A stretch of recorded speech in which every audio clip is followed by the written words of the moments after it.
उसी में आप सबको सलाम। खुदावंद आपको और आपके ख़ानदान को बरकत, सेहत और तंदुरुस्ती अता करे।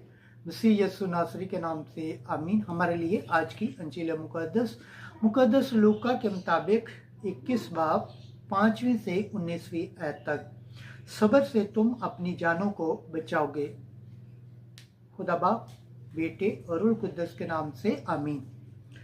एक दिन जब बाज हैकल की बाबत कह रहे थे कि वो नफीस पत्थरों और नज़र के तवाइफ से आरास्ता है, तो यस्सु ने कहा, वो दिन आएंगे कि इन चीज़ों में से जो तुम देखते हो पत्थर पर पत्थर छोड़ा न जाएगा, जो गिराया न जाए। तब उन्होंने उससे पूछा कि ऐ उस्ताद, ये बातें कब होंगी और जब होने को हों तो उसका क्या निशान होगा? उसने कहा, खबरदार कोई तुमको गुमराह न कर दे, क्योंकि बथेरे मेरा नाम लेकर आएंगे और कहेंगे कि वो मैं ही हूँ, और ये भी कि वक्त नज़दीक आ पहुँचा है, तुम उनके पीछे चले न जाना। और जब लड़ाइयों और फसादों की खबरें सुनो तो घबरा न जाना, क्योंकि उनका पहले वाक़ होना ज़रूर है, मगर उस वक्त फौरी अंजाम न होगा। फिर उसने उनसे कहा कि कौम पर कौम और बादशाही पर बादशाही चढ़ाई करेगी, और बड़े बड़े ज़लज़ले आएंगे, और भूचाल, वबाएं और काल पड़ेंगे, और दहशतनाक बातें और आसमान से अजीम निशान ज़ाहिर होंगे।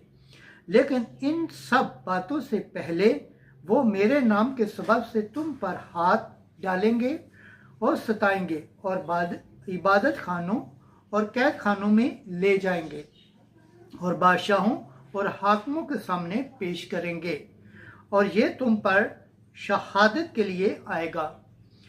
बस अपने दिल में ठान रखो कि हम पहले से फिक्र न करें कि क्या जवाब देंगे, इसलिए कि मैं तुम्हें ऐसा कलाम और हिकमत दूंगा कि तुम्हारा कोई मुखालिफ सामना करने और खिलाफ कहने का मुकदमा ना रखेगा, और माँ, बाप और भाई, रिश्तेदार और दोस्त भी तुमको गिरफ्तार कराएंगे, और तुम में से बाज़ कत्ल किए जाएंगे, और मेरे नाम के सबब से सब लोग तुमसे किना रखेंगे, लेकिन तुम्हारे सर का एक बाल भी बेगाना न होगा। अपने सब्र से तुम अपनी जानों को बचाए रखोगे।